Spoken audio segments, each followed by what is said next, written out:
Neighbours of a man who's being hunted by police over 2 fatal stabbings say he was always arguing with his partner. Police are searching for Janbaz Tareen, who's wanted following the deaths of 2 women in Solihull yesterday. One of the victims was his girlfriend, Raneem Uda, and neighbour Sarah Hollis says she regularly heard them quarrel. She was a lovely woman. She was quiet, and they argued quite a lot, near enough every day. There was arguing, like her screaming, shouting for help. A man's been jailed for 5 years and 4 months after stabbing a surgeon who treated victims of the Manchester Arena attack. 29-year-old Ian Rook targeted Dr Nasser Kurdi with a kitchen knife outside a mosque in Altrincham last September. An official in Egypt says there was a strange odour in the hotel room a British couple was staying in before they died. John and Susan Cooper from Lancashire passed away in Hurghada last week, but Thomas Cook insists the cause of death remains unclear. Air pollution could be causing a huge reduction in our intelligence. Studies found those inhaling high levels saw significant drops in test scores, the equivalent of losing a year of education. Theresa May's shown off her dance moves at the start of a trip to Africa. The Prime Minister joined in with school children as they performed a routine in Cape Town, shuffling and moving from side to side. There's some cruel analysis of her moves online, but Philip Blond, a former advisor to David Cameron, says no one expects her to be a perfect dancer. I think perhaps only Barack Obama has ever been quite able to pull that off. But that's okay. At least she joined in. She didn't stand there wooden and terrified. I thought it looked rather sweet. What's wrong with that? On to showbiz news, and there have been emotional scenes in Detroit where fans have been paying their respects to the singer Aretha Franklin. The sounds of her gospel recordings are being played as people approach her open, gold-plated casket. That's the latest. I'm Tim Jones.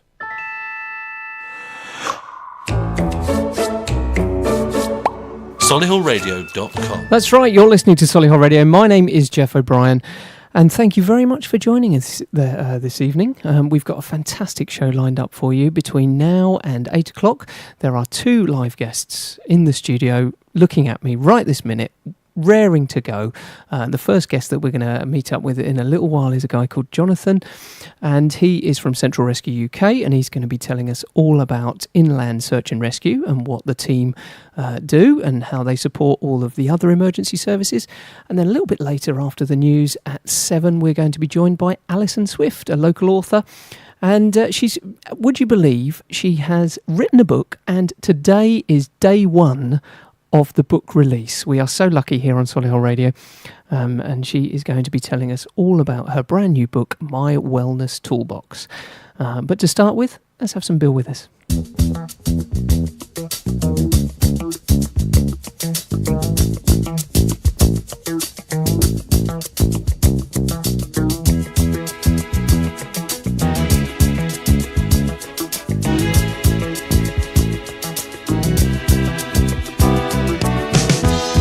When I wake up in the morning, love,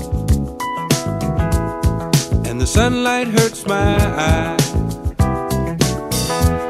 and something without warning, love, bears heavy on my mind. Then I look at you, and the world's alright with me. Just one look at you, and I know it's gonna be a lovely day.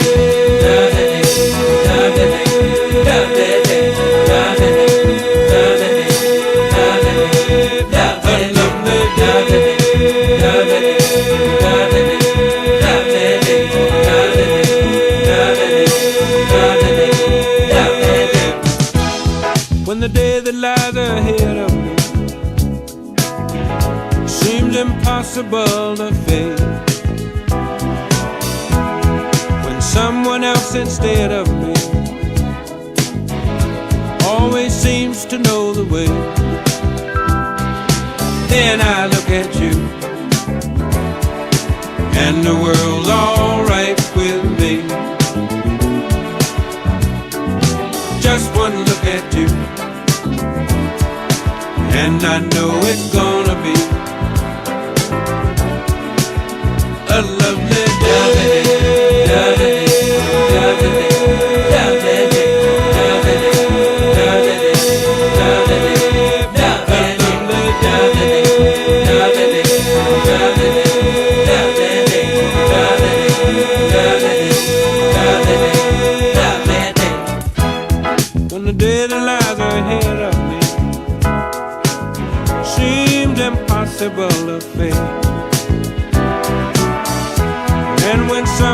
us instead of me.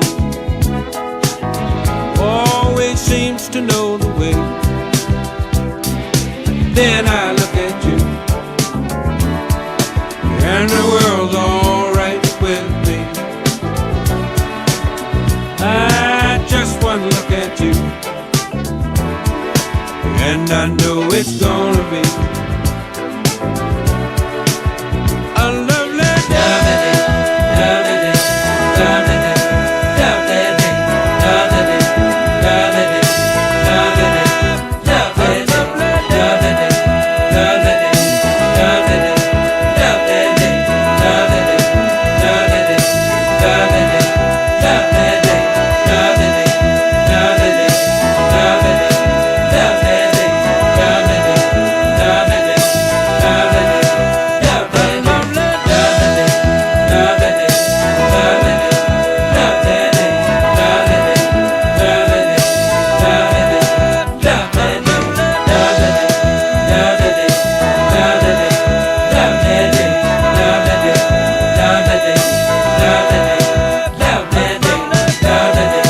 There you go, a bit of Bill Withers there to start our Tuesday Thoughts show with me, Geoff O'Brien, here on Solihull Radio. I hope you're well and you've had a lovely day here in Solihull. We have got, like I said before, 2 guests joining us this evening. Absolutely fantastic lineup for you here on Tuesday Thoughts. We also have a lot of information to give you about what's happening over the next couple of weeks in our area. So if you want to be involved, or if you want to tell me about something happening that we should be putting out here on Solihull Radio, why don't you get in touch with us? The easy way of getting in touch with your station here, 3 ways. Number 1, you can send me a text, 075 64 30 30 64. And by all means, you can comment on what our guests say this evening, and you can add questions and things to them, and I will put those to them for you a bit later. You can send us an email, studio@solihullradio.com. Or, and this is the one that we find the trickiest, but if you'd like to do it, it would be amazing. You could give us a phone call. Are you ready for this? 0121 70 40 185. For the people that feel less confident on the phone, you don't necessarily have to go to air today. You can just call us, give us your question, and I'll put that across to you. If you feel confident enough to have a chat with our guests or myself, why don't you have a chat live on Solihull Radio this evening? Right, let's move on to our first guest this evening. I'm going to say a really big hello to Jonathan Shale. Jonathan, thank you very much for joining us here. Jonathan joins us from an organisation, a charity organisation called Central Rescue UK. And I'm not going to steal your thunder. Tell us a little bit about Central Rescue UK. Okay, good evening everyone, and thank you, Geoff. No problem. Central Rescue UK is a water and land search rescue team, and we're based in Shard End. We're on call basically 365 days a year, and we're on call to help Westminster Police, or we can get called out by DEFRA in case of national emergency or local flooding from there. Also, we're part of Lowland Rescue from there, so that's part of where we hook up with Westminster Police and we can get called out, or we can help neighbouring teams and other constabularies around the region or nationally, and that's basically. Okay, so you're based in Shard End. Yep. And you are obviously, because we are in the West Midlands, you are an inland rescue team, because there's no coastline. Yeah, that's correct. Excellent. And you are there to support the other emergency services when required in terms of extraction or search, obvious search and rescue duties. Are you guys just extra boots on the ground, or are you trained in different disciplines to increase the sort of skills that the other guys and ladies have? Yeah, well, we're trained in many areas, so we do assist with the police. Obviously, the police have their own search teams that they can go out, but we're all search technicians as well. And that's the basic kind of training that we have to start with. And then we progress into other areas. So we go on to like your water, so you get boat skills, or your SRT, which is your swift water rescue technician. Then you can move on to other areas, so your swift water rescue boat operator and things like that. And there's all other aspects that we can do. But yeah, we do have skills at times that other departments and other areas would require us to do. So If it's coming down to rope skills, we've got someone who's trained to do that, extractions. And forgive me, Jonathan, when we pick up the emergency phone, Yep. Central Rescue UK is not one of the options. No, there wouldn't be. We can only get called out by the police themselves or mobilised by DEFRA or whatever. Okay, so we call with the emergency. We've lost somebody in, let's say, a lowland situation with water as a possibility as well. Haven't been seen for, let's say, half a day when they said they were coming back at a certain time. We call the police. They then alert you. So you then get to the area. Where does that area stop for us? Is it all of the West Midlands, or where do you go? You don't go into, West Wales or anything along those lines, do you? There is a possibility because Lowland Rescue themselves, they cover the whole or most of the areas of Great Britain. Right. So there are 36 teams with Lowland Rescue, and we could get called out by any of those teams to assist if they need more boots on the ground. Right. Generally, West Midlands Police, it will be who call us out, and it'll be more localised that we do all neighbouring teams like Warwickshire, Staffordshire, West Mercia. And we could get called out to assist those to get more boots on the ground and to cover a larger area when it comes to searching, be that land or be that on the waterways. Okay. Is predominantly, and you're obviously very experienced in this, predominantly is it search sort of call-outs that you're getting, missing people, or is it, people falling over and needing specialist extraction, or what's the mainstay of your work? The mainstay would be call-outs by the police to look for missing persons. So West Midlands Police, they'll call us out if they need more boots on the ground to do it, and they generally try and cover it themselves. But if it's getting a larger area that needs to be searched and need more people, now calling ourselves or other neighbouring teams to help out and basically try and search the most amount of area they can within a short amount of time. So you guys are on call 24 hours a day, and it's a large team? We're fairly small compared to other teams at the moment, but we are looking to increase that so we can be a better help to the local area and other areas around the UK. Okay. Listen, we're going to play a track now, and my producer this evening has been relatively clever about the music selections for Tuesday Thoughts here on Solihull Radio. So this is Fontella Bass. Hopefully you will notice the link.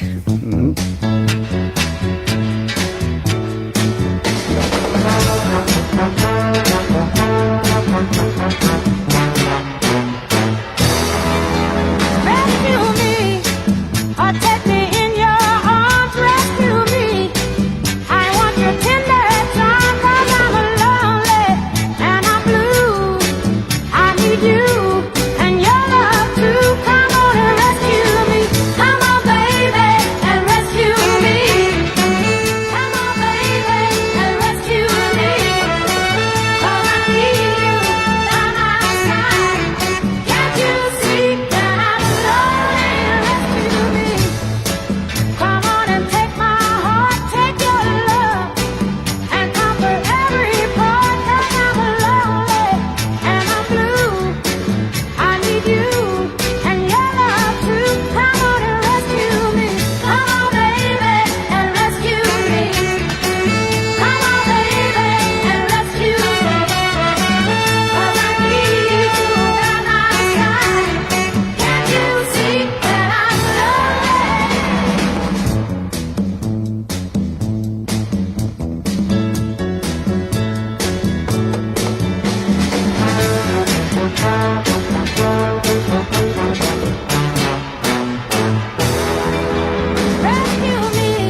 And there you have it, Rescue Me, Fontelabas.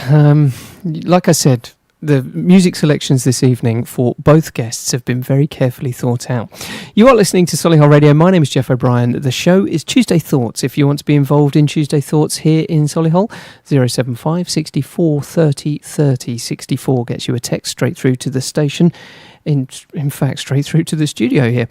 You can send us an email, studio@solihullradio.com, or you can telephone us, 0121 70 40 185. 0121 70 40 185. Just before the track there, we were talking to Jonathan, and he is from Central Rescue UK. This has not been planned in any way, obviously, but as that track was playing, Jonathan received a message through to his telephone, and the team have actually been called out straight away already as we've been talking. But tell us a little bit more. What for you? Because obviously you've got a day job, so you have to then put this volunteering into the times that you're available. And if the team is called out, do you get to say yes or no, or do you just put down availabilities? Oh, absolutely. So family life comes first, and we're always going to respect that. You try your best to go out to any call out or attend all training, but there's no way you're going to be able to do everything. So as if you get a call, then basically you just say if you can make it, if you're going to, what time you're going to be able to get there, and you just go from there. So you try and mobilise as many people as you can. Right. And if that's during the week when people are working, generally it might be a small team, you get called out. Sure. Or if that's a weekend, then you might be able to get all members out. And that's where working with other teams around this region, then if it is during the week, if you can get a few members from each team who comes over, then you can get quite a large team, hopefully from there. But yeah, people from different walks of life, people who do shift work, you get different amounts. Sure. Who can attend. Can I put you on the spot a tiny bit? And I'm not too worried if you don't know the exact answer. How long has there been Central Rescue UK? Central Rescue's been established since 2006, and so you straight away there you are, John. And that was preparation. Nice work. And that was as a response basically to 2004 floods. Okay. And I think is it Boscastle or something like that? I think it was. Yeah. So they pulled out a report, and that was a pit report, I think. And everyone remembers that image, don't they, of the yellow Sea King hovering along that Burst Bank River in Boscastle, and you think, wow, okay, right. So we're basically formed from there. Great. You alluded earlier to the fact that the team is relatively small. Yeah, it's in the past it's been a large team, and through different things it's reduced in size. So we are looking to increase the size of the team now, so we can best be a better resource for the whole of West Midlands and support the police and other organisations which may need us. Okay. And tell us how you go about the recruitment process, because presumably it's not just a turn up and you get given a life jacket. No, the main thing is having enthusiasm and be able to commit from there, and you come along, be willing to learn new things. So we're not expecting anyone to come in with set skills. If you do, that's fantastic. And you get people from all walks of life from there who just want to help the community. So yeah, turn up. We provide training, send out on external training courses. And this is over at Shard End? Yeah, at the moment we're based at Shard End. Okay. There, so. When's the do you do like carnivals and fates and things to get people involved, or do you just open up for open days, or how does it work? Well, we're doing an actual open evening for this recruitment drive that we're doing. So we've got a number of people already signed up. And if anyone is interested, then if they just show their interest at info@centralrescue.co.uk, and someone will get back to you and we'll be able to book. If it's too popular, then we'll put another date on, as many dates we need to get people in. And it's just basically meet and greet, see what we do, see if it's for yourself. So that's info@centralrescue.co.uk. That's correct. If you are listening via solihullradio.com, and you scroll down to where it says guest links, you will find that I have already put Central Rescue UK's website link on solihullradio.com. So you can click directly on that link and it will take you straight through for some more information about what Jonathan and the team do over at Central Rescue. And timings-wise, do you happen to know the timings for the 12th? For the 12th, I think we're going from 7:30 till about 9:30. Okay. I think. So if you've got some time on the 12th of September and you think you could volunteer your time and become part of the team along with Jonathan and the rest of the crew, why don't you head across to the guest links page, or the guest links section in solihullradio.com, click on Central Rescue UK and find out all you can, and then send them a quick email, info@centralrescue.co.uk. I've got to play something now, but we'll be right back in about 2 minutes' time with some more info from Jonathan. Fed up with condensation every morning and hate that yucky mould patch in the bathroom? It's time to contact EnviroVent. They've helped tackle mould and condensation dampness in over 1 million homes, just like yours. To find out more and to book a free home survey, visit envirovent.com, because air matters.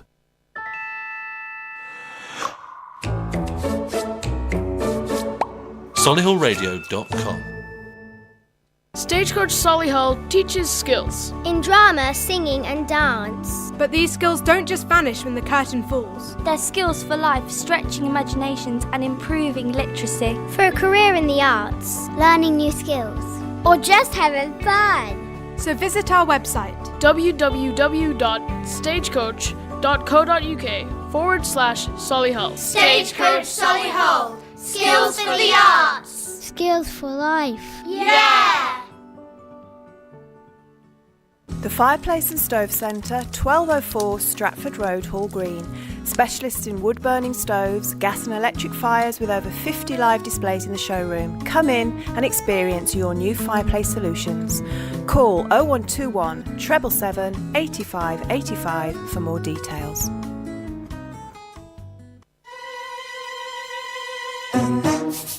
You're listening to Solihull Radio. Indian Dream on Dove House Parade, Solihull's premier family-run restaurant offering authentic Indian and Bangladeshi cuisine with fresh ingredients and creative chefs. They can provide bespoke dining experiences, eat in or take away. 0121 704 9058.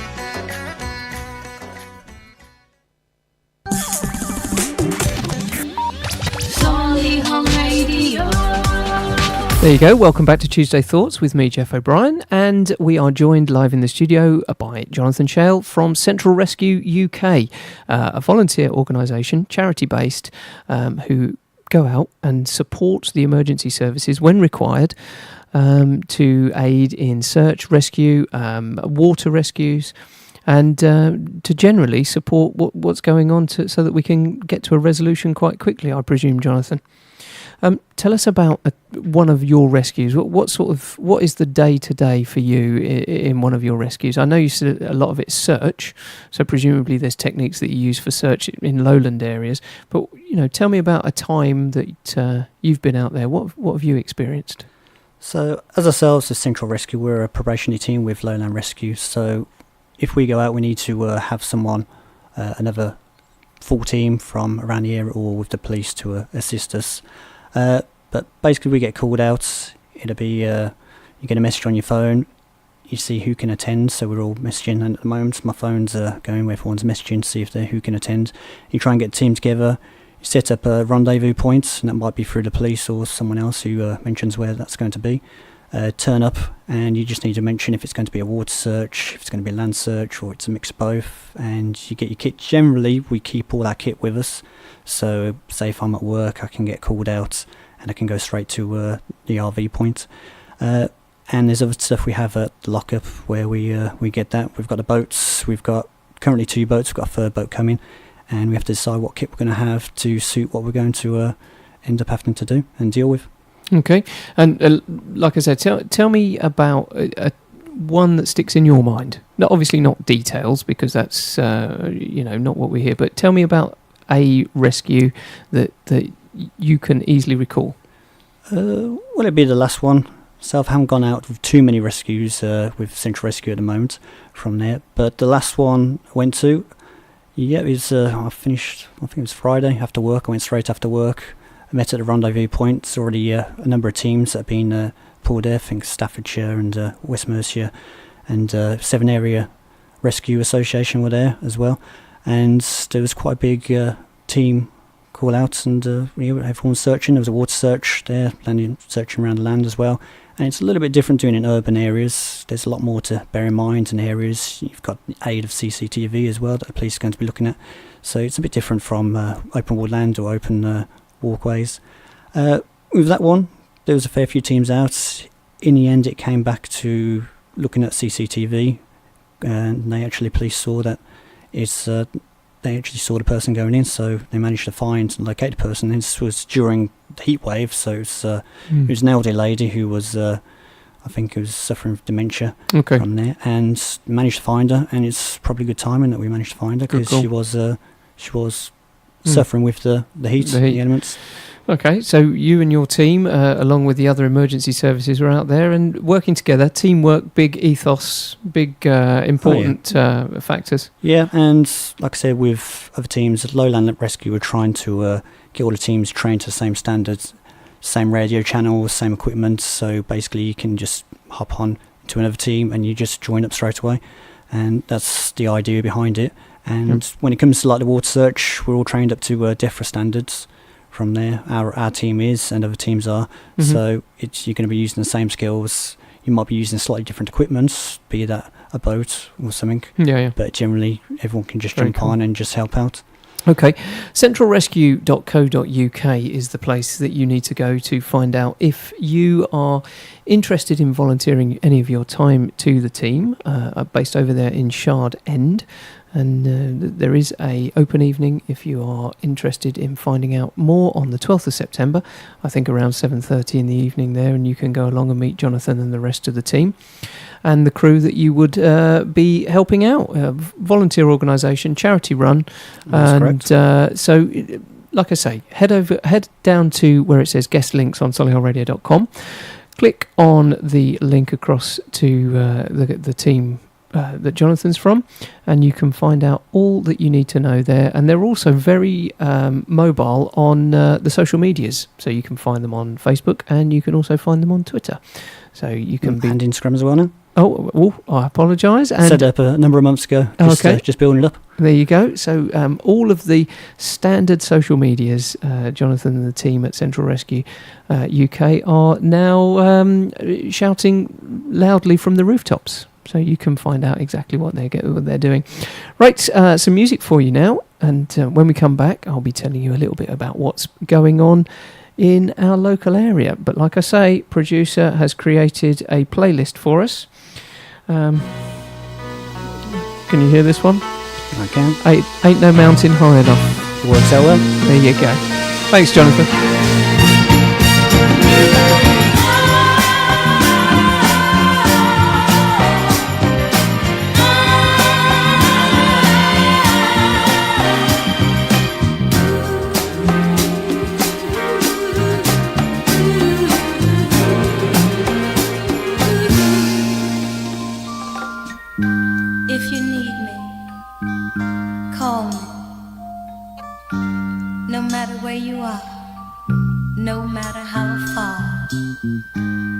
Just call my name, I'll be there in a hurry.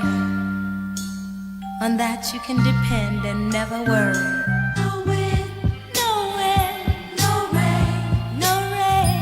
Oh, winter's cold can't stop me, babe. Oh, babe, baby, baby, if you're my gold. No wind, no wind, no rain, no rain can stop me, babe. If you're my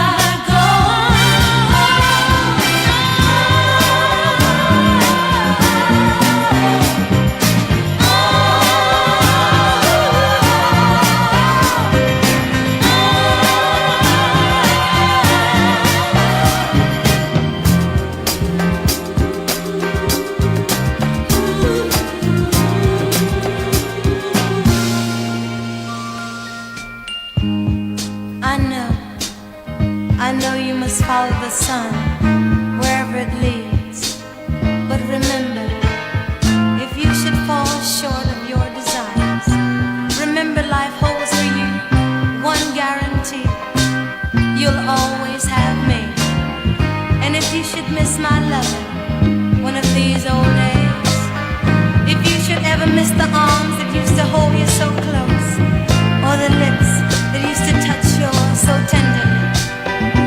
Just remember what I told you the day I set you free. No mountain high enough, no valley low enough, no river wide enough, keep me from you. Ain't no mountain high enough, ain't no valley low enough, ain't no river wide enough, keep me from you. Ain't no mountain high enough, nothing can keep me from you.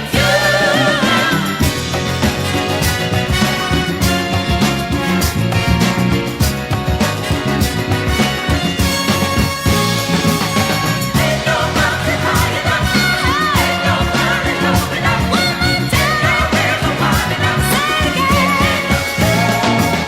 Ain't no mountain high enough, ain't no valley low enough, ain't no river wide enough, keep me from you.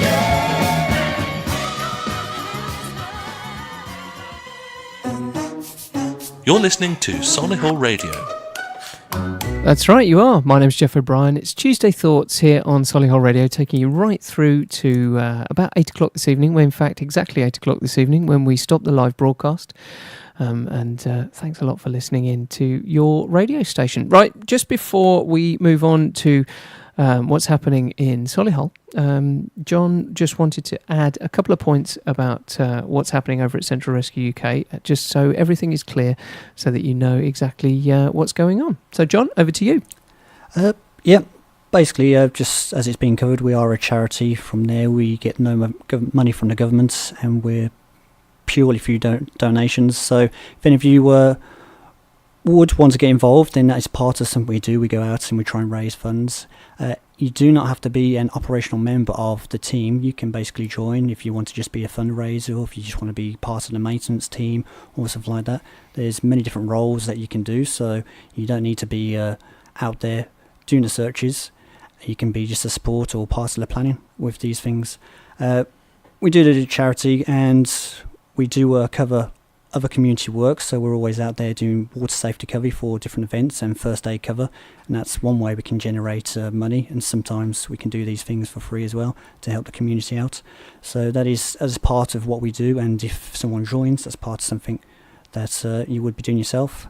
And yeah, these are good skills that you can learn if you become a member. First aid, very important skill for everyone to have. You can use that outside in your own personal life, and that's something you've got and you can't take away from yourself. So important things you can learn, become a member. And if you are interested, then drop us a line, info@centralrescue.uk, and we look forward to hear from you. That's right, info@centralrescue.co.uk, or why don't you head across to the guest links on solihullradio.com, click on the one that I've put up for Jonathan this evening, and you can find out everything you need to know. Thank you very much, Jonathan. We appreciate you coming into Solihull Radio and spreading the word about Central Rescue. Yeah, thank you very much for having me. No problem. Solihull Radio. Right then, moving on, I want to tell you a little bit about something that's happening exactly 1 month today here in Central Solihull. From the 28th until the 30th of September, it is the Solihull Food and Drink Festival. Now, if you have received your copy of In Solihull for August to October, you will be seeing everything that's going to be happening over the next couple of months here in the centre of town. And I'd just like to draw your attention to the guests this year. There's some live demonstrations. There's 3 people doing some live demonstrations. The Ale Trail is also back, if you have visited last year. But the 3 people that I want to talk to you about, number 1, Jean-Christophe Novelli. He's well known in the food scene, isn't he? He will be here doing some live demonstrations, I think, over in Mel Square. And there are some tickets if you wanted to see the live demo by Jean-Christophe Novelli. You can head across to the Solihull Bid website, who we are partnering with here at Solihull Radio. We shall also be hopefully around so that we can meet with as many of you as possible. So that's number 1, Jean-Christophe Novelli. Now, the next one is a guy called Selassie. Do you remember the Great British Bake Off? I don't think Selassie won, but he was well known, and he's going to be here in Solihull doing some baking demonstrations. And again, I think these are relatively low-priced tickets to go and see these demonstrations, 100 or so seats, so that you can catch up with them and have some question and answers. And the last one that I want to draw your attention to is a guy called Chris Bavin. And Chris comes from the Eat Well for Less TV show. Do you remember with Greg Wallace, the guy off MasterChef? And he will be he'll be in Mel Square, so that you can hook up and have a chat with these guys and watch the live demonstrations.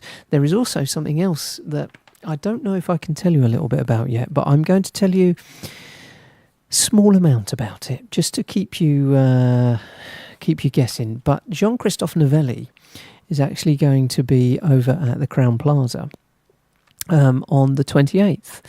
Now, there is a gala dinner, starting with champagne, 3-course meal inspired by Jean-Christophe Novelli. He will be there for a question and answer session as well, after the meal, I presume, when you've all had some champagne and wine. And you will be able to buy yourself a ticket to, be there at the gala dinner. The tickets are £75 each, or I think you can buy a table of 10. And off the top of my head, I will find out exactly how much a table of 10 is. But you can head across to the Crowne Plaza. You will get your champagne reception. You will get your 3-course Jean-Christophe Novelli inspired menu.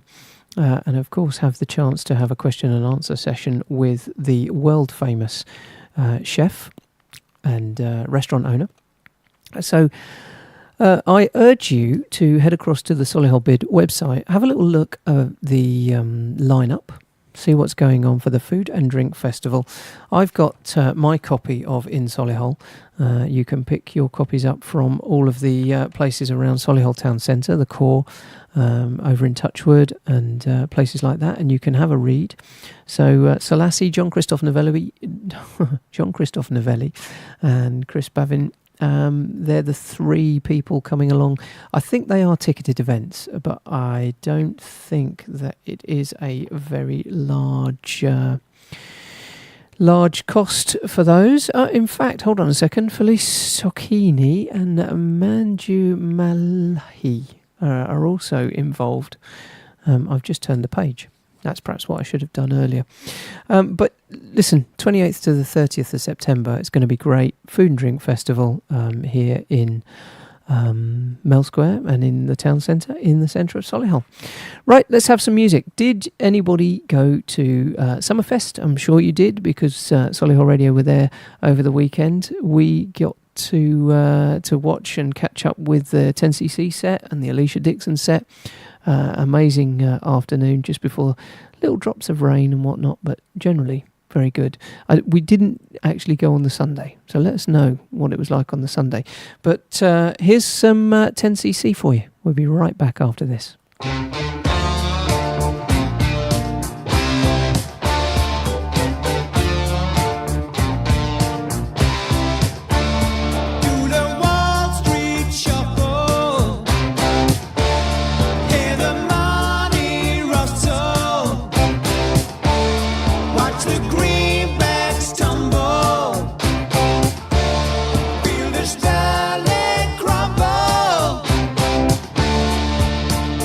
You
Wall Street Shuffle, 10cc. Brilliant track. Got to hear that on Saturday during their set at Solihull Summerfest. Shame about the weather, but we can't plan for everything, can we? So well done to the team organising the Summerfest. When we were there, it seemed to be very well organised and easy to get around. So thank you very much for organising that. That was, like I say, 10cc. Right.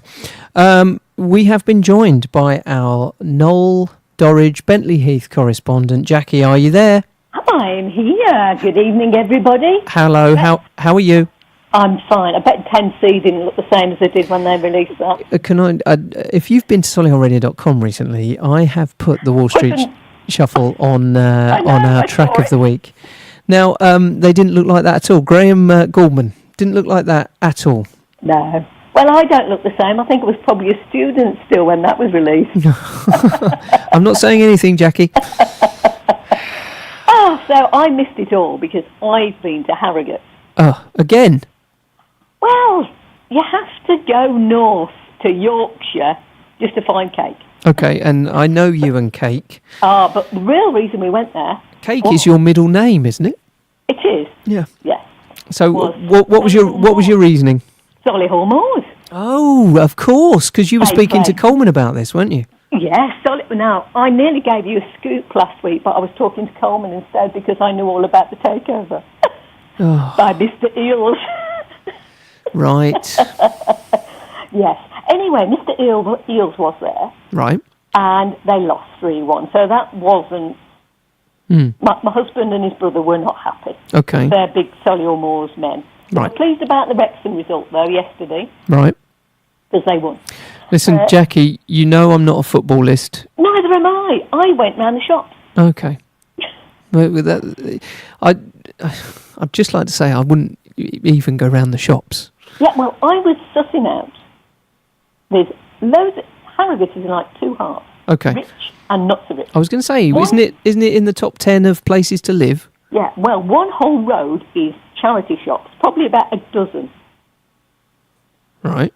And then 2 roads up, you've got your really high-end shops. Right. Boutique style. Yes. So it's like £150 a jumper or £2.50 for a jumper. Right. Within 2 roads. Wow. That is and then diverse. You've always got Betty's Tea Rooms. Right. Which presumably is where the cake is. It is where the fat rascals live. Right. Have you ever had a fat rascal? No. They're like a big scone, and they fill a whole side plate. She said scone, everybody. Scone, not scone, scone. There you go. I was just highlighting that fact. Scone. Scone. Scone, soon scone. Yeah. But in the great scheme of things, you had a good time up north. We did, and then we called back because mother-in-law, who's in a care home, not so well. But anyway, we did bring some fat rascals back. Well done. But I have to say, they don't compare to Bentley Heath Cafe cakes. Right. To be honest. Okay. And that's on Saturday. Right. What else is happening? Because we've had a few tweets from the... There's a lot of things happening in Bentley Heath this weekend. Go ahead. Friday, of course. Yeah. The big sunflower competition at the market, Bentley Heath Country Market. Oh. And that's in the community centre on Widney Road. The community hub? Yeah. I know it. Now, I'm hoping that the roadworks have died down because obviously I've been away a bit and it was all roadworks just by the community centre when I left. So I'm hoping they've gone. But the sunflower competition, you have to either cook, craft or grow a sunflower to bring along. Very cool. You have to enter by 9:30. Can you have fried sunflower? Well, you could probably roast a few seeds. There you go. See, that's the thing with you. You're always looking for the answers. Well, I wouldn't eat them. But I know people do things with lots of seeds and things on bread or... I've no idea what you're going to cook with your sunflower, but there you go. I'm more of a meat man myself. Okay, I gotcha. So what else is happening in Knoll? I was in Knoll a little bit earlier on in the week at the Ale Rooms. Oh, I know. I didn't go. No. Was that good? It was very good, actually. Lots of people, really great atmosphere, and they've won the award. And it was really nice. If I'm deadly honest with you, it's the first time I've had a drink at the Ale Rooms there, and I really enjoyed myself. Yeah. So Solihull Radio will be heading back. Frequenting it. Completely for media-based research. And you were there with Duncan? I was. Duncan and I went across. Duncan is our Monday night presenter, if anyone's listening. Absolutely amazing American Songbook show. But he too... the more hoppy man on the beer. Yeah, he too was also on the ale, so it's not just me. Yes. I did see that. So, other than that, anything else coming up? Are you in the Corps tomorrow? I am not in the Corps. I'm on sort of standby for my mum-in-law. Oh, okay. He's risking it. He's going to Llandudno to watch Warwickshire play at Colwyn Bay. Right. So we said go away and whatever. Yeah. But anyway, one thing that's been happening in Knoll, I must mention, we're without a vicar. With effect. Yeah. Wow. Michael Parker, who's been a vicar for 20 years, is leaving 23rd of September. Right. And the associate vicar, she handed in, she's retiring right. the end of this month. Oh. So we're really short on vicars. We've just got one associate vicar left now. Right then, is that a dead cert? Is that a dead cert for that associate vicar after the 23rd? Well, or is there an interview process? Is our current associate? We have two associate vicars and main vicar. Right. And Matt Simpson, he's an associate vicar, but they're looking for a head honcho vicar. Okay. Well, we perhaps we should hashtag that. Anybody volunteering? Yeah. I think they're a bit short on vicars these days. Well, I would again. Don't get me started. Yes. Know. Now you know what really got my goat when I got back. Go on. People have been dumping. Now I don't like dumping. Fly tipping. Yeah. Now this one was awful because it was on Ravenshaw Lane, which is by Well Tankers. Now it's in two bits. I'm not sure which bit it was. But not only was it like household waste, it was animal carcasses. Ooh. I mean, people are so awful. Yeah, that's not right. That. And isn't Ravenscroft Lane your high end part of Knoll? Well, I don't know if rain stopped play. I wasn't here. Oh. No, sorry. Isn't that the road that we spoke about once with the houses of X million? Oh, no. No, I don't know. I've forgotten which road that is in Knoll. Oh, well there's so many. It's not mine. It's not mine. I wish it... Well, no, I don't wish it was, because I like nice friendly neighbours. Oh, okay. We're not suggesting that the other people aren't friendly. No, but I like my little neighbours next door. Okay, cool. I like my people. Cool. Yes. I noticed we're gearing up for Dorridge Day, which is on the 16th of September. Okay. Something caught my eye on that. It said there was a Coleman interested. And then I read, I thought, it's our Coleman. Yes. Because it's a round table thing. Yeah, it would be. Yes, I thought, I wonder who that is. Yes, it's probably our Coleman. Yeah.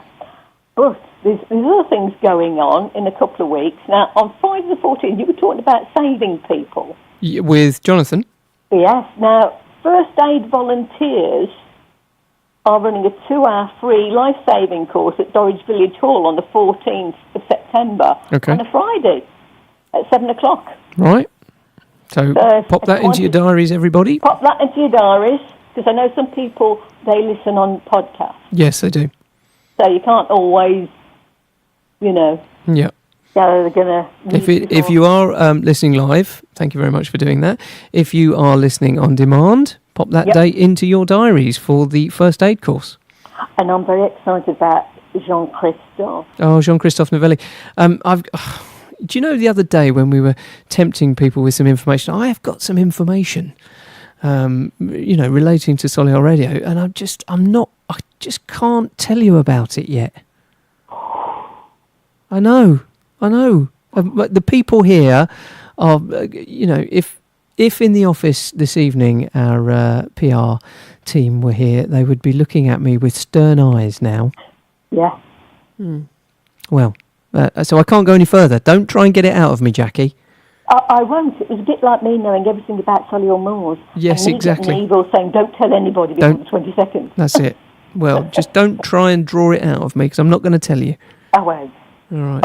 I can say that I met Mr. Jean-Christophe. Did you?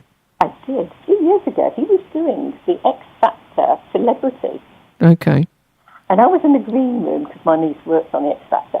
Right. And I was there. Oh, ladies. There you go.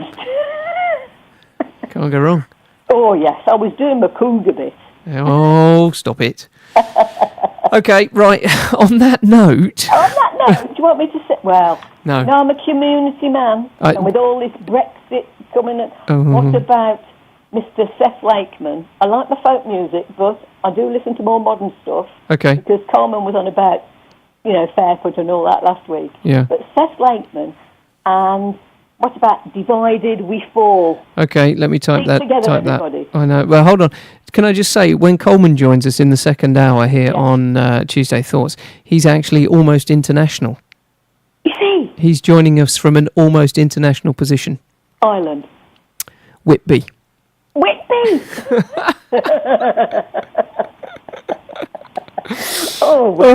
Listen, Jackie, thank you very much for getting in touch and being part of Tuesday Thoughts like you always are, because you're brilliant anyway. Okay. And I'll speak to you again next week. Okie doke. See ya. Yeah. Bye. Bye. Bye, everyone. Bye. It's Friday night down somewhere. The whole nation is taking a train. The field of haunted faces, the weeds of worry and pain. By day we dig the ditches, by night we stack the books. Scratch at the same old common itch, stare at the same old looks. Divided we will fall.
That's right, the first hour of Tuesday Thoughts has disappeared. We are coming up to the news at 7 o'clock. A couple of things that I just want to talk to you a little bit about before we head off to the news. Number one, I was at Summerfest over the weekend, and some of the people there were handing out what is on at the Town Hall and the Symphony Hall.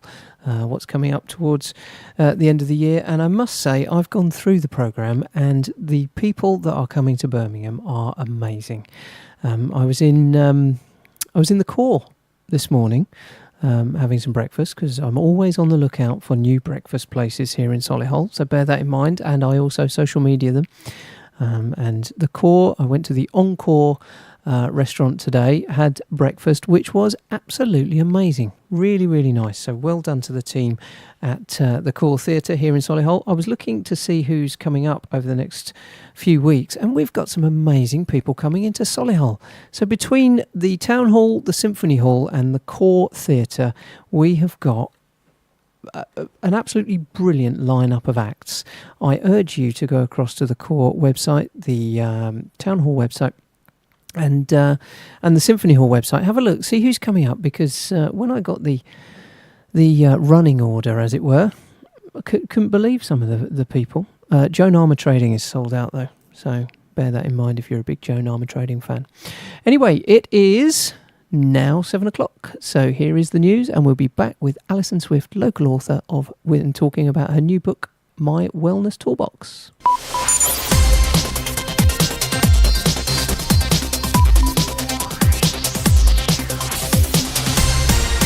Of a man suspected of a double murder in Solihull claims he argued a lot with one of the victims.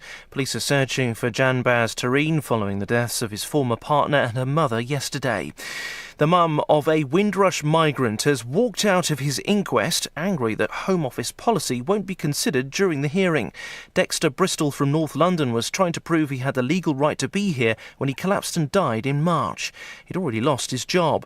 His lawyer, Jacqueline McKenzie, said he'd become a shadow of himself. Dexter was really fearful. He really believed that he was going to be removed back to Grenada, a country that he left when he was 8 years old and that he had very, very little recollection of. An Egyptian official has described a strange odour in the hotel room a British couple was staying in before they died. John and Susan Cooper passed away in Hurghada last week. The cause of their deaths remains unclear. A major blaze at a Primark store in central Belfast has destroyed an historic building dating back to 1787. The site had been recently undergone a multi-million-pound refurbishment. Theresa May's laughed off comments about her dance moves after she joined in a routine with children in Cape Town. The Prime Minister shuffled along as she watched their performance at the start of a trade trip that will take her to 3 African countries. There have been plenty of unkind remarks about her footwork, but she says it was a bit of fun. The chances of Strictly Come Dancing coming calling are pretty minimal. I have to say it was a great welcome from the school today. Everybody was dancing. It was great excitement. It was a fantastic moment and a great welcome to South Africa. In sport, Jamie Vardy and Gary Cahill have asked not to be considered for England selection so they can focus on their club careers. England manager Gareth Southgate will name his squad on Thursday for the upcoming games against Spain and Switzerland. That's the latest. I'm Tim Jones.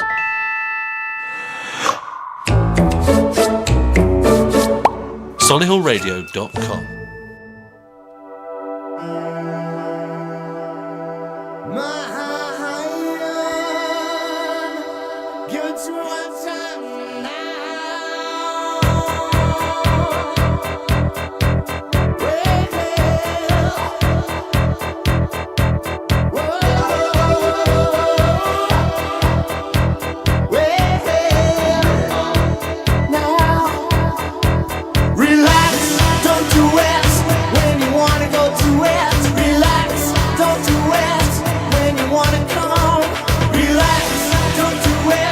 When you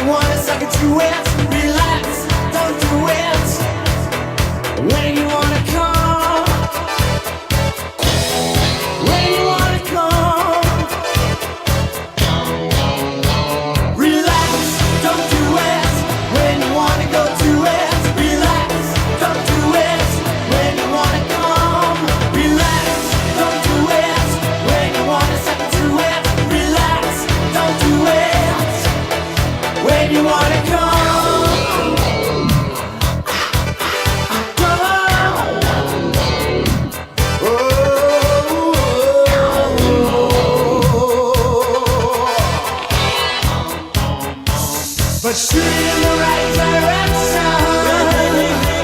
Making it your intention. Live those dreams, scheme those schemes. Gotta hit me with those laser beams.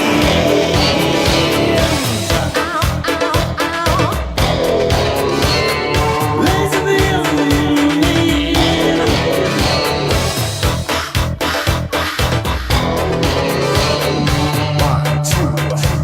relax. Don't do it. Relax.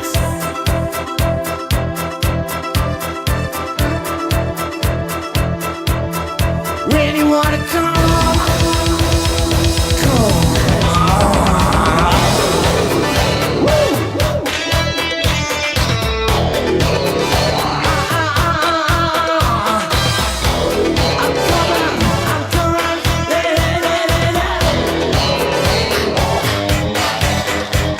Relax, don't do it when you wanna go to it. Relax, don't do it when you wanna come. Relax, don't do it when you wanna start to it. Relax, don't do it when you wanna come. When you wanna come. When you wanna come. Come.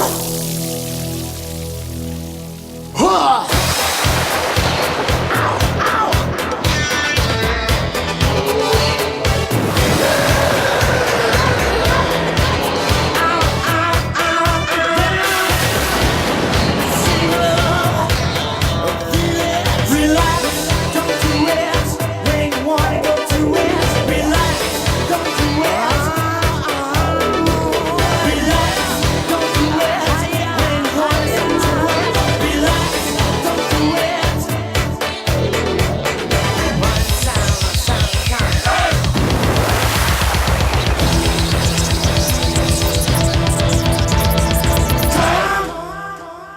There you go, relax. Frankie Goes to Hollywood here on Solihull Radio. Welcome back after the news. Like I said, thank you very much for joining us here on Solihull Radio. We have got an amazing guest lined up for the second hour here on Tuesday Thoughts with me, Geoff O'Brien. And her name is Alison Swift. She is a local author, mum, IT specialist that has changed tack and written a book. And we are very lucky and privileged to have you here in the studio today, Alison. And today is actually the day the book is available. Is that right? Yeah, it's official release date Today. Yeah. So the book is called My Wellness Toolbox. Now, I've been lucky enough to have a pre-release copy, and I've been flicking through. And to give you an outline, in fact, would you like to give people an outline of what your book is about, and tell us a little bit about what you've written and why you've perhaps written it? Okay, so My Wellness Toolbox contains the 26 tools that I have gathered over the past 12 to 13 years to help me not only manage day to day but overcome anxiety. So back in my late teens, so towards 98, 99, I started to experience extremely bad panic and anxiety. Didn't deal with it, didn't really talk about it, was ashamed of it in a way, and just allowed it to kind of take over. So 8 years later, come 2006, I hit what I call my rock bottom. And that actually meant that one day I woke up, went through the normal standard struggle that I went through every morning to leave the house, but actually couldn't leave the house. How did the anxiety manifest itself? In a number of ways, but I would have a number of symptoms, whether that was dry mouth, I'd tremble, pins and needles, sickness, nausea.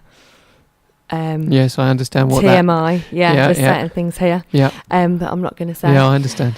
But it would kind of manifest very quickly, or it could be quite slow progression. But it was mainly in public situations, whether I was eating in restaurants or in crowds or things like that. And from that, and forgive me, I'm not trying to take you back to there, but if this is your starting point for this book, it manifests itself. Did it actually increase to what I call a full-blown panic attack, or was it just a level of anxiety that you created your own coping strategies for, and you just lived at that level of anxiety? I did have a number of extremely bad panic attacks, yeah. Right. But I haven't had one actually now. In fact, I can't remember the last one I had, but I know it's over 10 years ago. Okay, and presumably some of the tools in your toolbox will enable you to recognise those symptoms and then use some of these coping strategies to stop the full-blown panic attack and bring yourself back down to a manageable level. Exactly. So when I hit my rock bottom, I was actually, my mum convinced me to go and get some help. So went to the GP and was very scared at the time, but finally asked for help, and that was the turning point, really. To that point, I'd actually tried looking on the internet for the answer. But Is that Dr. Google? Dr. Google, of course. Dr. Google didn't give me any straight answers. Okay. And I tried many books, but nothing seemed to really help me. Okay. One of the reasons why I've obviously gone down this road. Very clever. And it was actually when I went to get help, the doctor advised that I try CBT. So I went for cognitive behavioural therapy. Okay. And that's where I was introduced to the concept of my toolbox, a toolbox that I carried around with me at all times and had the tools in it that helped me just cope with day in, day out anxiety, and I've kind of taken it to the next level. Okay.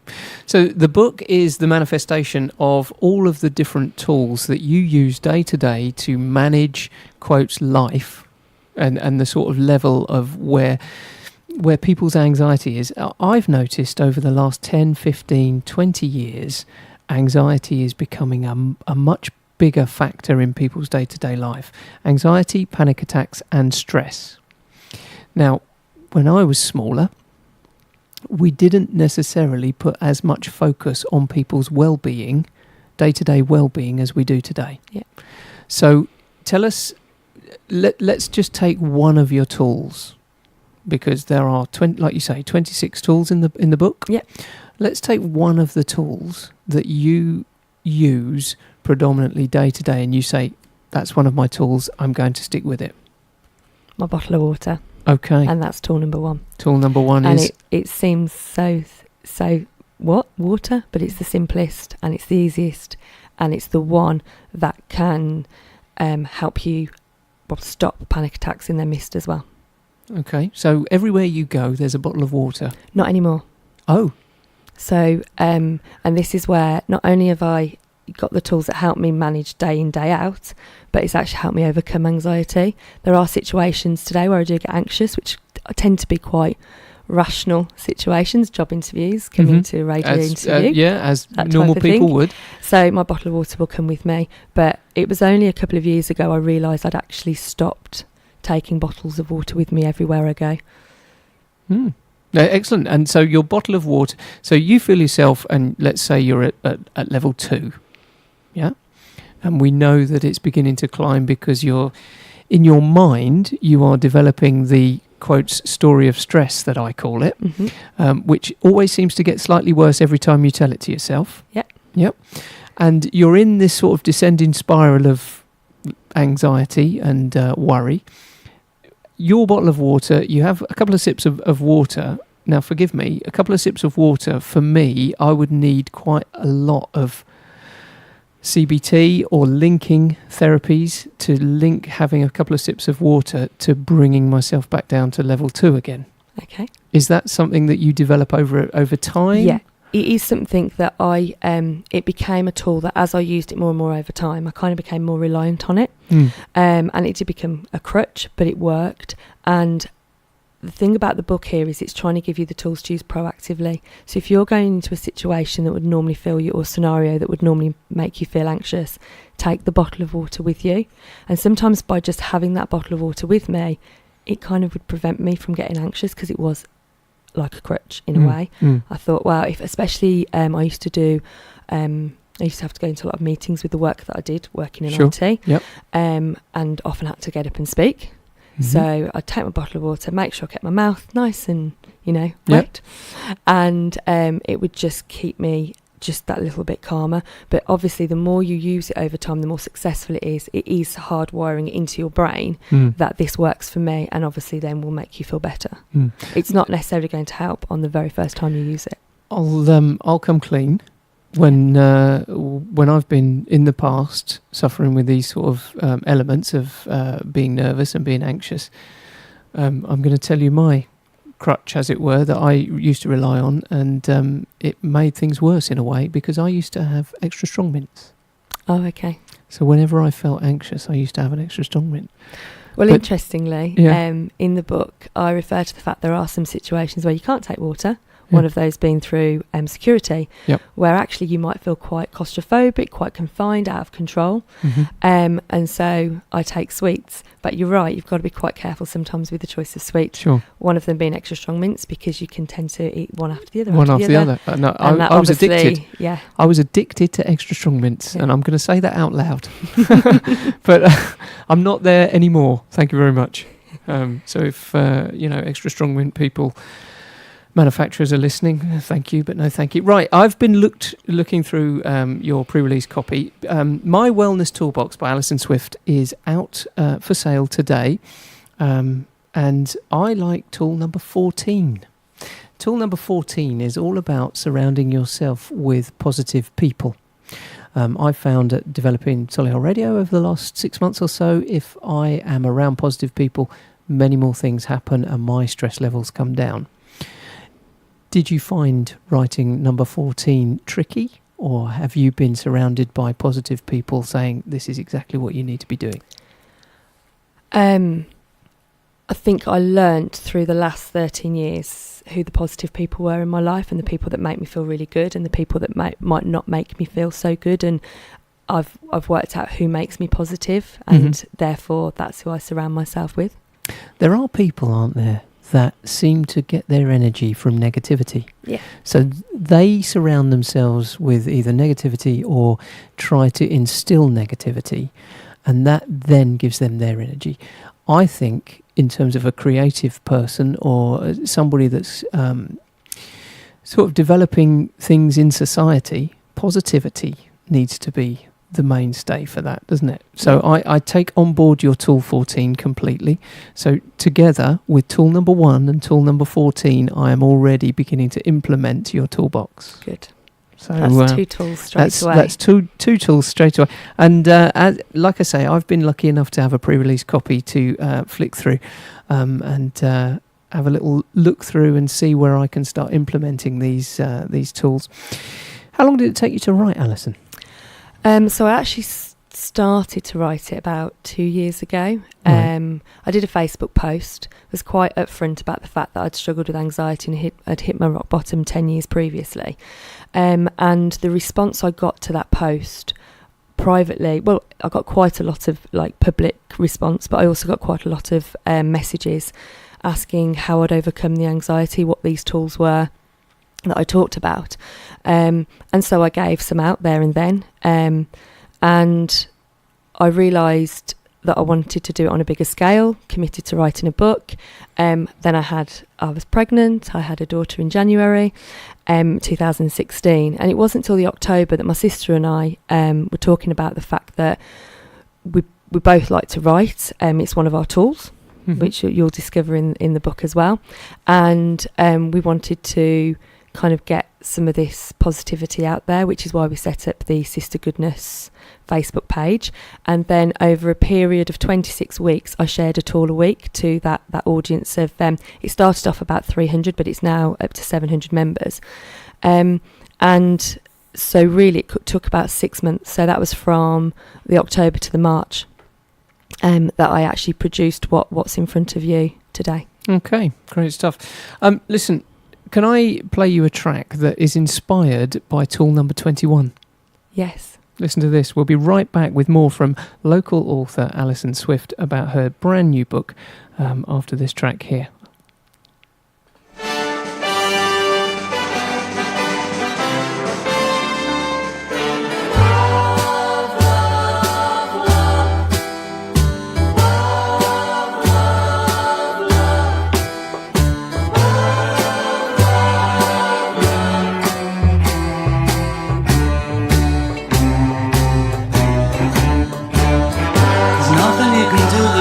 done. Nothing you can sing that can't be sung. Nothing you can say, but you can learn how to play the game. It's easy. Nothing you can make that can't be made. No one you can save that can't be saved. Nothing you can do, but you can learn how to be you in time. It's easy. All you need is love. All you need is love. All you need is love. Love. Love is all you need.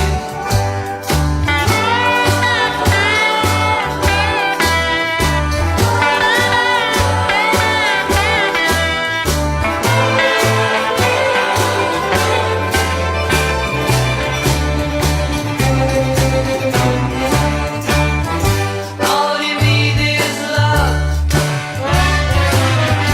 All you need is love. All you need is love. Love. Love is all you need. Nothing you can know that isn't known. Nothing you can see that isn't shown. There's no way you can be that isn't where you're meant to be. It's easy. All you need is love. All you need is love. All you need is love. Love. Love is all you need. All you need is love. Come together. All you need is love. Everyone. All you need is love. Love. Love is all you need. Love is all you need. Love is all you need. Love is all you need. Love is all you need. Love is all you need. Love is all you need. All You Need Is Love by the Beatles, and that was inspired by reading tool number 21 from Alison Swift's new book, local Solihull author, by the way, My Wellness Toolbox, out today. Lots of different retailers and things like that, isn't where it's available from, Alison? Yeah, so it's currently available directly from the publisher, Troubadour, and also available on Amazon, Waterstones, and all the other good online bookstores. Okay. And hopefully over the next few weeks we'll start to see it in some of our favourite book retailers on the high street as well. Great stuff. Just before we play our adverts here on Solihull Radio, I just want to take you to task on tool number 4, please. Okay. Tool number 4 is media, turn it off. Yes. Now, from a Solihull Radio perspective, it's quite tricky. Yeah. Because obviously we are at the forefront. But do you mean the social medias, or do you just mean media in general? Or do you just take a break from everything? Probably a combination of all of those, but really we're talking here about negative media. So when you watch television programmes, films, read the newspaper, and you read negative articles, or you're watching, I don't know, a film that contains violence, and it makes you feel anxious, or it makes you start to scenario in your mind negativity, and start to think bad things. It's about turning it off and walking away. Obviously also with social media today, just going along my Facebook feed this evening, there's negativity there, and things that you don't necessarily want to see, and can start to make you feel a bit negative, a bit anxious. So it's about scrolling past those things. Don't absorb yourself in it, switch it off. Okay. But the positive media, you can stay with that. Thank you very much, solihullradio.com, and thank you very much for joining us. You are listening to Tuesday Thoughts here, like I say, on Solihull Radio. We have, up until 8 o'clock, we are joined by local author Alison Swift, who is discussing some of the elements in her brand new book, My Wellness Toolbox. But we'll be right back after this. Fed up with condensation every morning and hate that yucky mould patch in the bathroom? It's time to contact Envirovent. They've helped tackle mould and condensation dampness in over 1 million homes, just like yours. To find out more and to book a free home survey, visit envirovent.com, because air matters.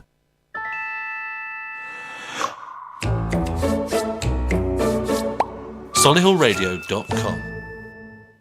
Stagecoach Solihull teaches skills in drama, singing and dance. But these skills don't just vanish when the curtain falls. They're skills for life, stretching imaginations and improving literacy. For a career in the arts, learning new skills, or just having fun. So visit our website www.stagecoach.co.uk/Solihull. Stagecoach Solihull. Skills for the arts.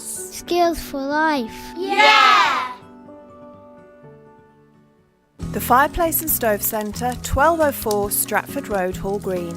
Specialists in wood-burning stoves, gas and electric fires with over 50 live displays in the showroom. Come in and experience your new fireplace solutions. Call 0121 777 85 85 for more details.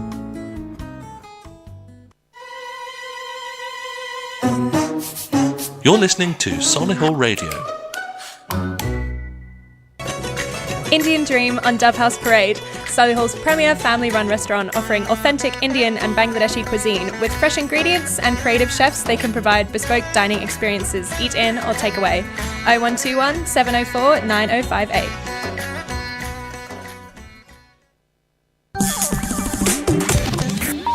Solihull Radio.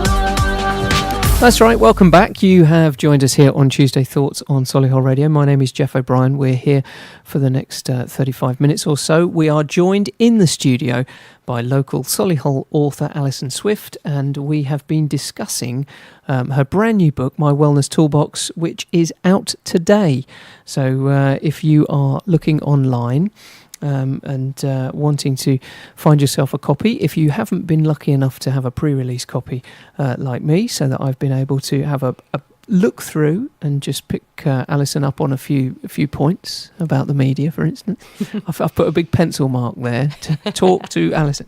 I want to talk to you about something I read on around the middle of the book, about having a $1 in your purse. Yeah. Tell me about the times when you look into that, and how did that come about? So the dollar note has a message on it, which basically says, thank you very much for all the money that's come into my life and all the fortune that's come into my life. And that's to remind me when I'm worried or feeling anxious about finances, that actually I'm a really fortunate person and I need to remain positive and be grateful for that.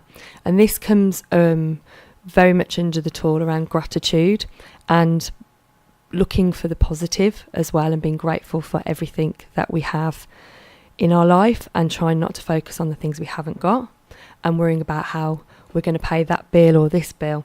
And believe it or not, it really works. I can't explain it. It's just, I can't. I've had this dollar note. I've always been grateful. When I see it in my purse, I think, yep, thank you. Just for clarity, it's a handwritten message on the note that you didn't write? No, I wrote the You wrote the message. Yes. Okay, so and it's a tool to remind. Yes, okay. And this so it's like it plants that seed all the time. Just stay grateful. Don't remain positive. And I actually got the idea. It came from a book called The Secret by Rhonda Byrne, and this is all about law of attraction and be positive, and positive things will happen. Be positive about money and you won't have to worry about it as much, and that type of thing. And actually, I can't explain it, but these things really do work. Wow. And so they do for me, and Okay. I've included them in my toolbox. Excellent. And I think this is a good opportunity to say that My Wellness Toolbox is My Wellness Toolbox, and the idea is that I've shared the tools hoping that you can take from it what works for you, but I completely respect that not everything is for everybody. I understand. All right, so it took you about 26 weeks because it's all, 1 week for each tool. So 6 months of writing. It's now out there. Can I ask you a question that's slightly more media related? Yeah. Well-being and wellness and just mindfulness in some ways. There's a lot out there. Some of it obviously doesn't work for you because you've written your own one. Yeah. But in discussions with your publishers and the people that you've taken advice from, how many people are actually going out and buying a tangible hard copy of a book nowadays? Is it like vinyl? Is it coming back, or are we seeing more movements into ebooks? But because this is available as an ebook as well. Yeah, this is also available definitely today on iBooks, but it will be with the other retailers over the next couple of days, including for your Kindle. Okay. Etc. So there is a growth in ebooks now, and buying the book off the shelf is becoming, the demand they've shown that it is decreasing.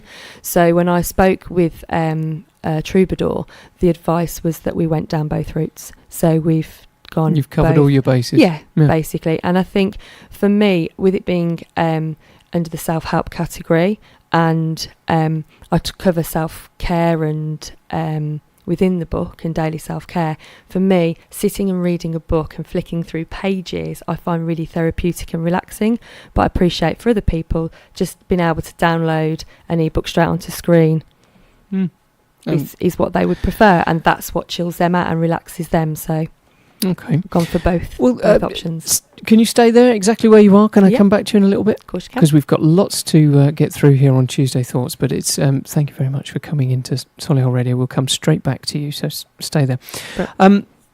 Over the next couple of months, just on a slightly different topic, we've been approached today at the radio station by the Birmingham Canoldir Male Choir, and I apologise, I've tried to look up the pronunciations of these Welsh words. It's a male voice choir based in Solihull, and I had a chat with one of the organisers today.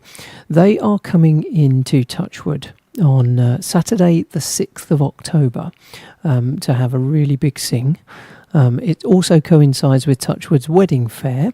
So if you are in the market and looking, well, when I say in the market, don't take it that way. If you are looking around about planning your weddings for your families, there is a wedding fair over that weekend.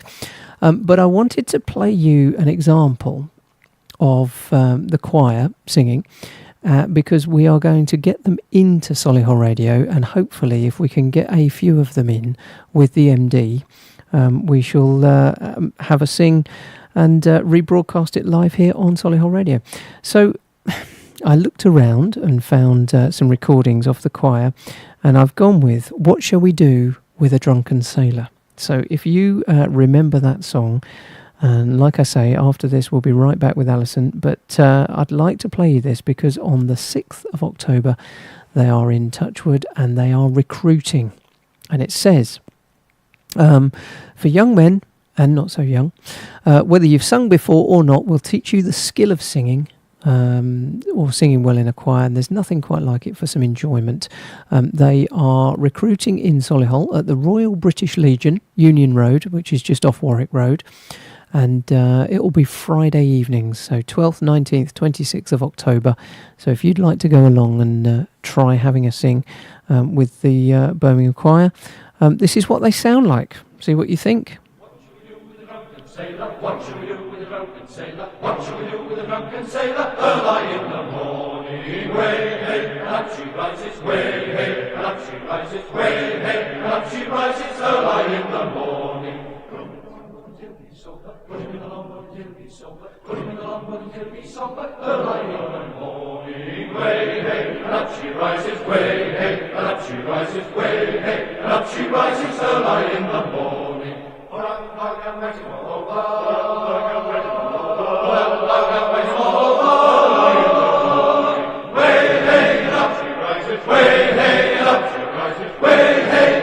Rises early in the morning.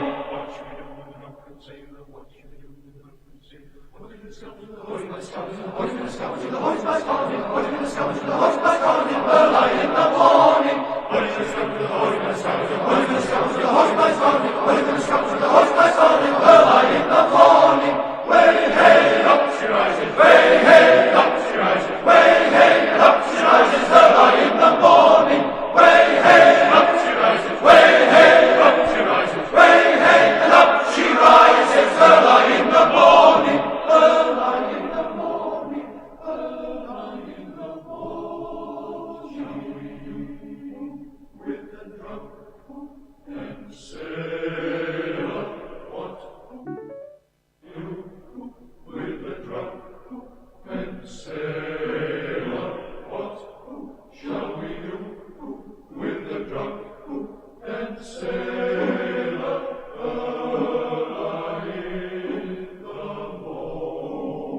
Now, if you think you would like to be part of that choir, why don't you get in touch? And again, I apologise for the pronunciation. www.canoldir.co.uk. Now, that is spelt Canoldir.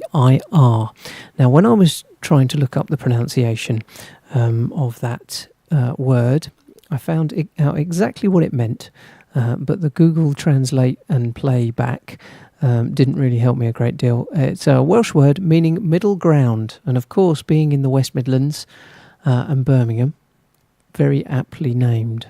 So if you would like to find out more about that, head over to that website. I shall add it to solihullradio.com in the guest link, so you can go and see. If you feel as if you would like to perform for charity fundraising events, weddings, parties and special anniversaries, and basically prestigious venues. I've looked on their website today and saw them singing at the intermission of the Eurovision Song Contest. So there they were. So a great choir. Right, back to our live studio guest this evening, Alison Swift, local Solihull author. Today is the launch of her first book. Yes. It's called My Wellness Toolbox. Do you have any plans to develop it into a series, or has anybody asked you that yet? Well, I've actually started to share the scenarios, and actually in different scenarios how I would apply some of the tools, so it's more of a practical guide. I'm currently, or I've started to share this on the Facebook page, but you never know, it could, depending on how well My Wellness Toolbox is received, it might be something that we develop going forward. In talks with the publishers, presumably. Very good. Potentially, yeah. Listen, I wish you all the luck for that. One of your tools is related to music. It is. Tool number 3. Tell me about it. Music is one of the best tools in My Wellness Toolbox because it can literally override your negative thinking. So if I'm in a little bit of a grump, or whether I'm feeling extremely negative, i.e. the negative thoughts are overriding, turn the music on, turn it up, and just let all your positive songs wash that negative thinking away. Again, it's one of those tools that some days it might just not work because of how bad you are feeling, but 9 times out of 10, music works. Now, there's 2 schools of thought, I think, with music, because obviously I've studied music quite a lot. And I'm going to play a very short piece of music now from the classical period. Now, that to me is different to a Daft Punk track. If I'm looking for positivity and energy, rather than trying to manage anxiety and bring myself back to a level that I am comfortable with. Yeah.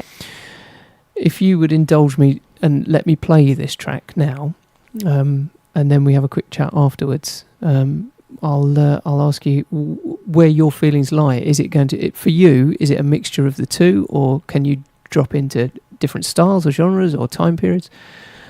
Does it have to be contemporary music, or can it be music from the past and things like that? But I'm going to play this piece of music now. Yeah, brilliant. And then you tell me a little bit about it. And after we've had a chat, we'll be joined by our Shirley correspondent, who is almost international this evening. So maybe we can have a chat to him together, if that's okay. Fab. Here you go.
girl with the flaxen hair.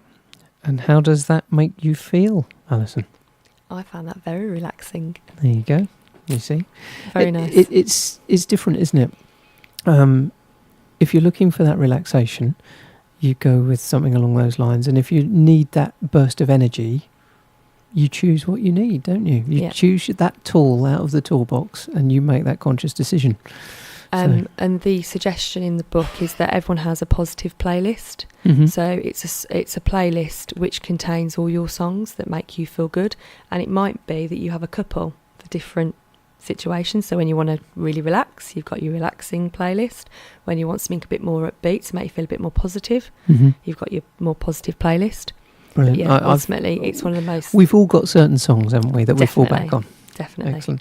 Listen, talking about positivity, we are joined now here on Solihull Radio by our Shirley / Solihull correspondent. But Coleman, you're almost international this evening, aren't you? International, yes. I'm up in North Yorkshire. Right. Yes. Yeah, I'm up just outside of Whitby in a place called Live. My family and myself, we were gone camping for a few days. Oh, good man. So, I mean, the thing is, not there is wellness, you know what I mean? Once you get the tent up, it's fantastic. You and I both know that in a little while, the little ones are back at school. Indeed. So are you this last-minute camping holiday of yours? Well, I don't. We have a tent. Have a tent go camping, I suppose. But this year it's been so busy for us that we've always kind of put it off and said, we'll go camping next week, and we never did. Sure. And it's funny how time flies, and you talk about what's important, and then you realise suddenly that the time is gone, and you think, good gracious, where did that go? You know. So we made a conscious decision to go camping this week. My wife's sister and her partner are over from Canada, so we went. They're here as well. Oh. And so we were having a nice family trip up to Yorkshire. Wish them well. Wish them well for me. Oh, good gracious, yes, I will. Listen, we are joined in the studio by a local author, Alison Swift, who has, in fact, her book is released today. It's called My Wellness Toolbox, and it gives 26 tools for basically dealing with day-to-day life that you can plug in where required, modify as you wish, and it just gives you a little bit of a sort of reference to how better or how to live life a little bit better. Try to reduce some anxieties and things like that. Any questions?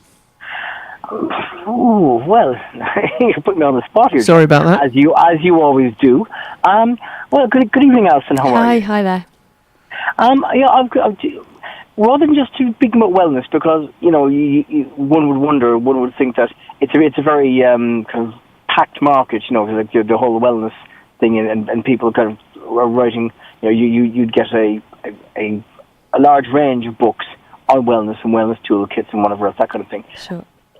My question is, it's not so much about wellness, it's actually about the first step. I mean, as you probably know, there's the old saying, everyone's got a book in them, okay?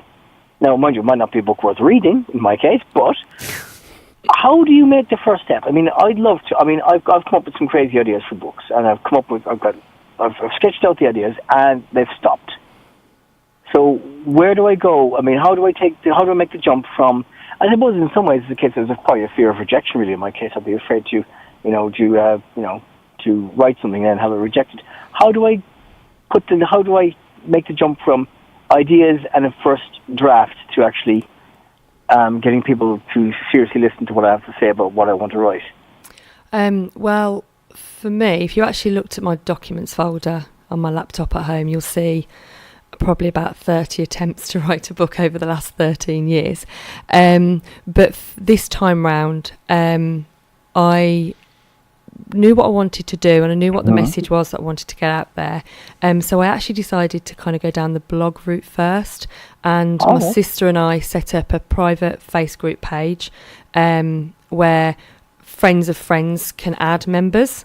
So you can only become a member if you know someone that's in the group. And that's where I started to share my tools, and I kind of used that really as a place to get the feedback, because again, like yourself, it's that fear of rejection. So I use that to help me not only write the book, but also to understand if it's something that people would would need, or if it was actually helpful, because the aim of my book is to help people. It wasn't just about I want to write a book, it was to share the tools to help others. So I wanted to make sure that they actually did help others, and we quickly got feedback, so that gave me some confidence around it.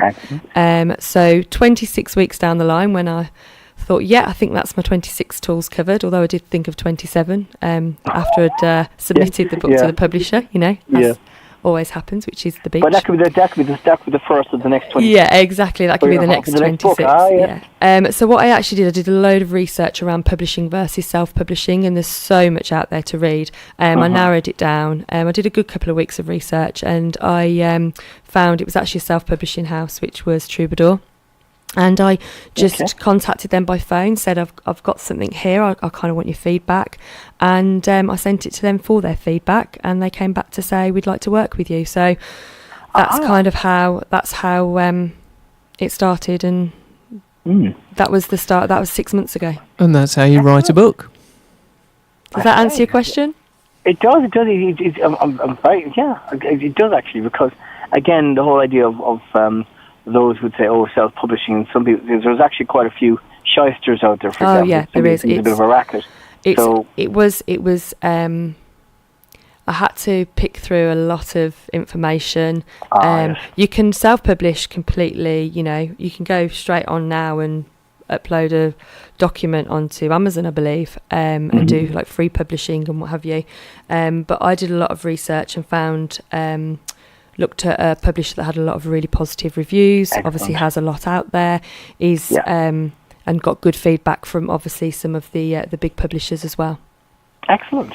There you go. Thanks for the question, Coleman. I appreciate that. No problem. Thank you. What's happening for you? We're back to normal next week. Well, we are back to normal, Geoff, but it's going to be very interesting actually when I go back to school, because my mind has been open to a new way of looking at my students coming into September, because you as you know yourself, every September you sit there and you get the first bit of free writing you get your kids to write, even primary or secondary, is what you do for the summer.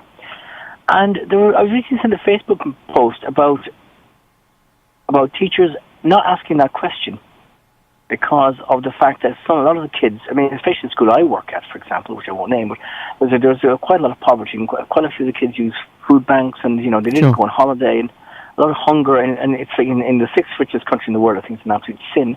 But so the kids this year asking the question, what do you hope to achieve this year? That's Look a good point. Not look back. Positivity. And for me, it has to be positivity, because to be honest with you, you don't want to be putting kids on the spot, and because some of my kids will have had a lovely holiday, some of them will have had a lovely time, and others will not. And I will know this from the pinched faces, unfortunately, and the white bread diet, and the latchkey kids, many of whom I teach. And I suppose the big thing is, for me, my focus will be this at the start of each year, because like I did last year, once it works. I started the week because I go to Aldi because I get great fruit in Aldi. No, there are other supermarkets you can buy. Yeah, there are. But I go to Aldi and I put a big, massive fruit bowl on my desk.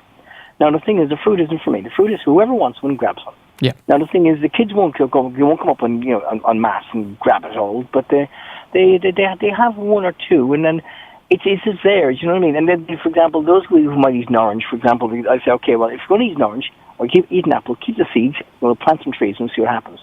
So we actually grown some orange trees last year, which are about 3 inches high now.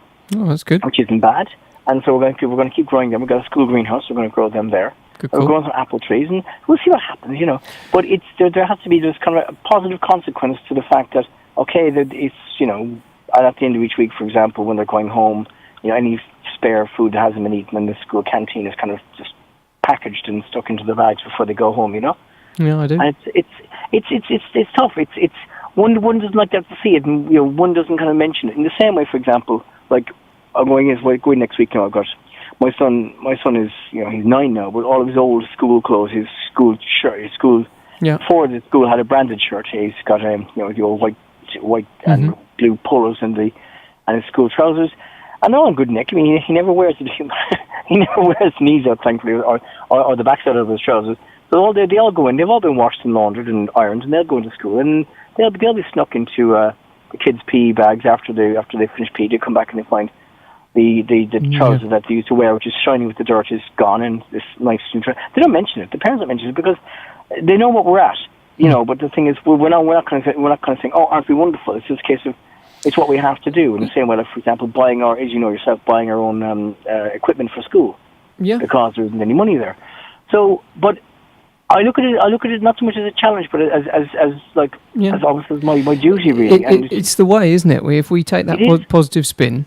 It's definitely a different way of looking at things, and it is a positive spin because there's no point. I mean, seeing people say, "Oh, how terrible it is," whatever else, and arguing the toss, saying, "Oh, something should be done." Well, something is being done by teachers across the country, and I mean, it's like, for example, as Geoff, you probably remember last year when I went into Solihull Council with pencils at the council. I remember seeing you in the Observer. Oh yeah. We with the tiny stub pencils, Yeah. And it wasn't so much the fact that I was being positive insofar as I was trying to be positive, insofar as hoping for support for the councils. It was the derision that I received from the party in power. That's what broke my heart.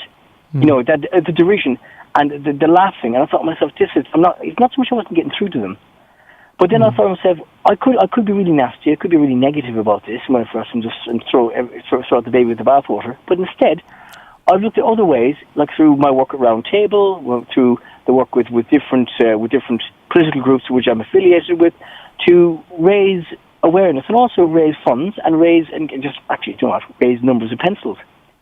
Pencils. There's actually some companies out there who are actually actively sponsoring pencils for schools now in Solihull. So there is a positive. Listen, I'm all for that. I'm all for that positive. You know me. You know me, Geoff. I'm full of positivity because life's too short. Listen, can I play you a song? Otherwise, we're going to be here through the evening. No, but of course. Do you know what? I was inspired talking to Jackie last week, and this piece of music, I'd like if you could find some by Fairport Convention for Jackie, because I know she loves Fairport because she's a big fan of Dave Swarbrick. Yeah. Lamented Dave Swarbrick. If you could find some by Fairport Convention, I'd be so pleased. How's that? Oh, Meet on the Ledge. Meet on the Ledge, Fairport Convention. See you. Have a lovely week, Geoff. And you, take it easy, mate. Take it handy. Bye-bye. Oh, finding better words. These ideas never lasted long. The way is up along the road. The air is growing thin. Too many friends who tried, blown off this mountain with the wind. Meet on the ledge. We're gonna meet on the ledge. When the time is up, I'm gonna see all my friends. Meet on the ledge. We're gonna meet on the ledge. If you really mean it, it all comes round again.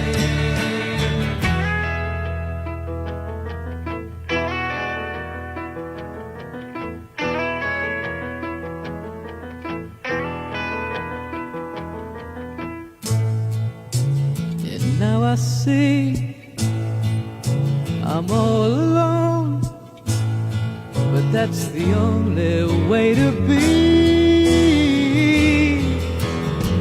You have your chance again, then you can do the work for me. Meet on the ledge. We're gonna meet on the ledge. When the time is up, I'm gonna see all my friends. Meet on the ledge. We're gonna meet on the ledge. If you really mean it, it all comes round again.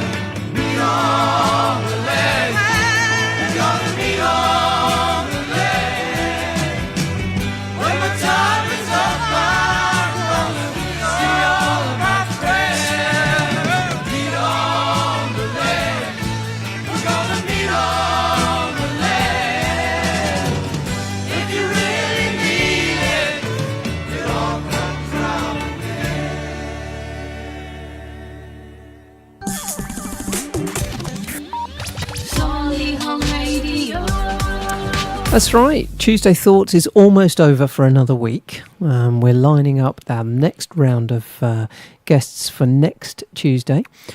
So please try and join us then.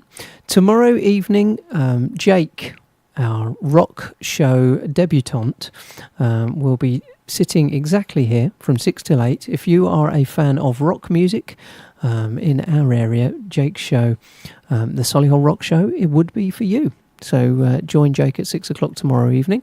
I am actually out tomorrow evening recording some featured content podcast from Daleswood Health. So if you listen to our Daleswood Health podcast about the GI tract last month, we are talking with a consultant neurologist from Spire Parkway tomorrow. So I shall record that content and I shall put that out either directly onto Podbean, or if we can broadcast live, but we'll see how that works tomorrow. Last little bit then, we are joined by Alison. Alison, is there anything that you just want to add? And I'd like to say a really big congratulations on publishing this book. It's really helpful just in day-to-day life. What have you taken from the process? What would you like to add about this process? I think writing the book in itself has helped me more than I thought I needed help. It's been kind of therapy in a way. I've thoroughly enjoyed writing it. But I think I need to make it clear that this is my wellness toolbox, and these are the 26 tools that have helped me, and I'm sharing them to try and encourage anybody that's got mental health challenges, anxiety, to think about whether they need a toolbox, whether they want one, and start thinking about what tools they might need. And hopefully, even if just one tool helps you, then I've kind of done what I set out to achieve. Mm-hmm. But also, this is for anybody that just is looking for a more positive outlook, because throughout the book, it's light-hearted, and there's humour in there, and it's trying to very much look forward rather than back. Okay, excellent stuff. Thank you for coming into Solihull Radio this evening. I hope you've enjoyed the process. Thank you so much for inviting me. I'm extremely grateful. No problems. And I'd like to say a really big thank you to Jonathan Shale from Central Rescue UK. Like I say, head over to the guest links part of solihullradio.com. You will find a link to Alison's website and book details. You will also find a link to Jonathan's team over at Central Rescue UK. So I urge you to go across to them. And just to play out with this evening, I just want to bring you into that level. Pachelbel's Canon in D. Hopefully you've enjoyed Tuesday Thoughts, and you will join us again next Tuesday, basically for more of the same. Big thank you to our guests. Tune in tomorrow from 6 o'clock to hear The Rock Show, headed up by Jake. And have a look at solihullradio.com for more information about the shows as they're coming up during the week. Thank you very much for joining me. My name's Geoff O'Brien. I'll be around next Tuesday evening for you. Click in then. Bye-bye.